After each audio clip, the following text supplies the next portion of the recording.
Guys! Welcome back. Good morning, everybody. I'm Bailey Hurley. This is Chris Berg. This is the Bailey Hurley Show. Welcome. This morning, though, I should be Chris DeBerg. Do you know why? Why? Do you remember the song Lady in Red? You don't know that song, do you? It's from probably a while ago. But Chris DeBerg sings a song called Lady in Red. And, oh, by the way, are you going to do your mariachi today? No. Oh, yeah. Do you see that? Do you see me? Wow. I am so impressed right now that, do you know what kind of firearm you're actually holding? Or what the police shoot. what the... So that is like the official name, correct? Yeah, like a Glock or something? Yes, well done.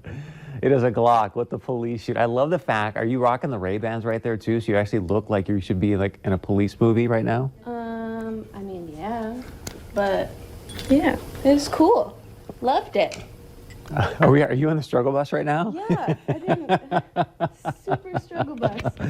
All right, so as you can tell here, as we get our friend off the struggle bus, she went to this police academy, which we're going to hear more about in a moment. Oh, you're still in the police academy? It's till Thanksgiving. So did you actually hit the target here, or are we just showing this picture? You can't see it? No. It's all in his chest. There's 7 in his chest and 3 in his hand. Nice. All right, are you off the struggle bus now? Yeah, I don't know. Tony, tell me, am I off the struggle bus? Because I'm sweating. Oh. You're schwitzing already? We're just getting started.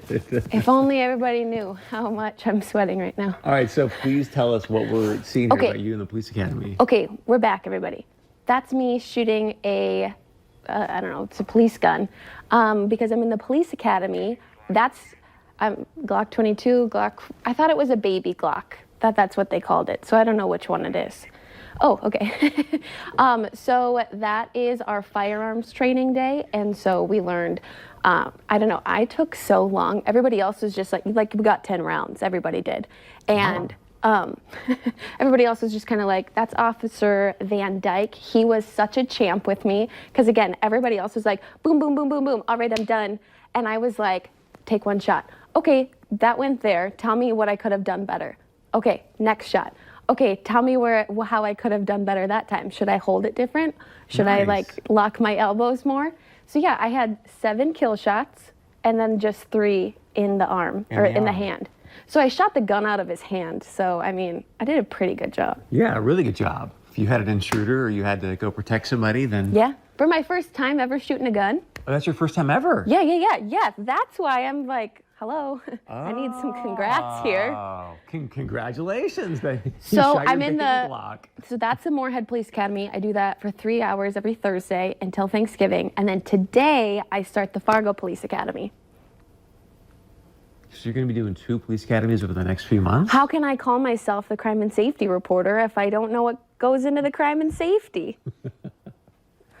You've been doing that prior to this, correct? I mean, yeah, but I'm going to be an expert. I want to get expert crime and safety reporter in my tagline. Okay. But it's really cool. Like, you learn everything about what the police go through in their training and everything like that. And anybody can sign up. It's not just like for the reporters. Like, it's called the Civilian Police Academy. So you bring up a good point, though, because you are the crime and safety reporter here. You start to go do this academy. Anything that's jumped out, you're like, wow, I had no idea that they do this or learn this. So like last week and the week before, we were learning about deadly force and things like that. And it's insane what goes through the training that they go through in order to use their gun and to use their taser, and like the situations that they get themselves into that for some reason they would be justified to use deadly force, but they use their taser, and they're dealing with somebody coming at them with a knife, and for some reason they're like, well, I think I can use my taser and deal with it that way. And I'm like, so are they taking you through demos where you have to like go, okay, I can fire my weapon at this person, or yeah, and we talk about it, but then like we'll do the demo stuff this week. But yeah. Interesting. So when you see some of the things that have happened across the country, and then you're in the middle of this training, can you now appreciate more what cops are dealing with psychologically when they walk up to a car, or because you don't know. How do they not have their weapon Exactly. drawn when they pull me over for a speeding ticket? They don't know what I'm going to do. They have no idea. Or especially when it's nighttime. I just think back when I was a 17-year-old getting pulled over at night, and I was like, how did they not know that I was somebody bad? Why didn't they have their weapons drawn? I mean, that's fair. I mean, I think oftentimes they check your plates before they come see you. So Probably, they yeah. probably see, oh, this is, owned by Bailey, and then Right. does it add up? So I'm assuming they've got that kind of technology. But you walk up to a car, and, we live in a pretty safe community. But if you're in, some other communities, I can appreciate why you'd be like, Yeah. excuse me, can you roll down your window, please? And put your hands out. Yeah, it's crazy. Especially now when you see these guys, because you hear all these stories about, I think we even had one recently along the interstate here where, remember the woman or the man, they got busted with drugs in the car and she ended up trying to shoot at the police officer. And, some of these guys will fire at people and they still kind of keep coming because they're on some kind of extracurricular. Yeah, I've always had respect for police, but this is like a whole new light, new respect. In what way? Just, I mean, you basically get to see what they deal with and kind of put yourself in a police officer's shoes. And always I thought my backup plan, if this ever didn't work out, would be something in the police force or law enforcement. Absolutely not. I am not cut out for it. No. What made you say that? The weapons part, like dealing with that and that's too much. Lots of stress. We watched a video last week of a guy, and unfortunately it was his end of watch day and the situation that happened. But while you're watching him drive up to the scene, and he's just doing a routine traffic stop, That's what I was going to his eye is twitching. And the officer who in police school was like, his wife later said that he developed that eye twitch because of the stress of the job. And I was like, crazy. I can't. So when you hear protect and serve, and then they often They talk are about, protecting and serving. Please, I know. But when you often hear the stories about families that are like, look, I honestly don't know if my wife or husband could come home tonight. That's a reality. Yeah.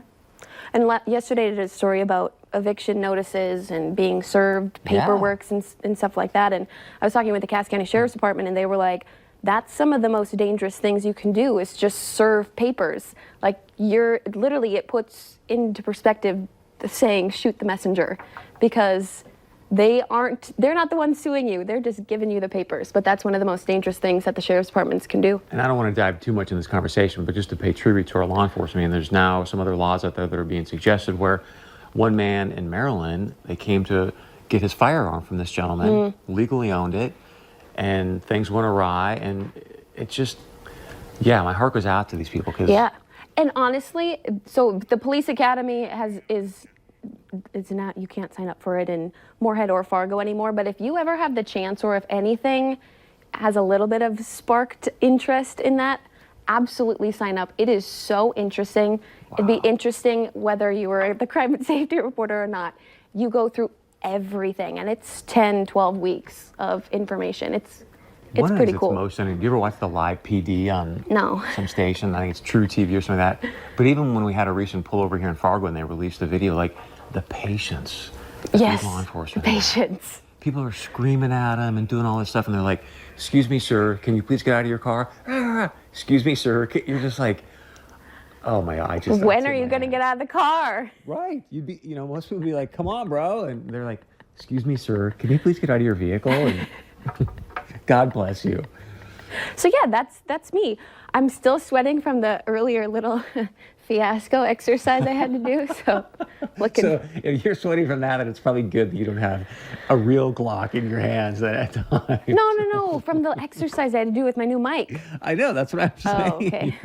Okay, whatever. All right, we're going to talk about a nice giveaway that we have coming up here is with the Fargo Force. We love the Fargo Force. We're going to have their games on Me TV. So I don't know if we've got a graphic here to share with people, Tony, or not, about the giveaway, but we're going to have a 4-pack giveaway coming up.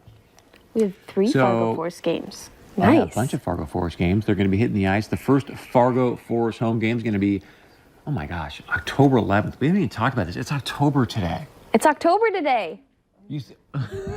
So Okay, it's October today. So 10 days from now is the first game, right? Yes, you got a chance to win a 4-pack of tickets into the game. To register for your chance to win, just go to our website at valleynewslive.com. Click on the old contest tab. Winners are going to be chosen each Monday from October 7th through March 30th, with the winner being announced right here on North Dakota Today on Tuesdays.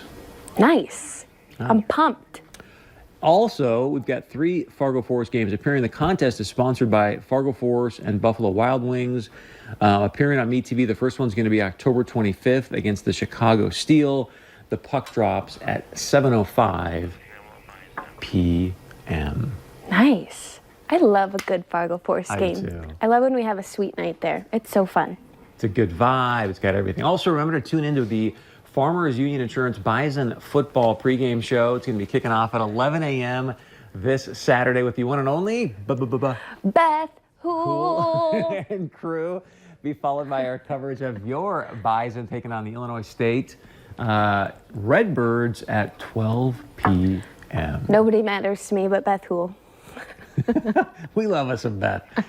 And then on Sunday is the Bison Football Coaches Show. So you can check that out at 10:30 a.m. on KX4. All right. Well, thank you for joining me, everybody. See you later.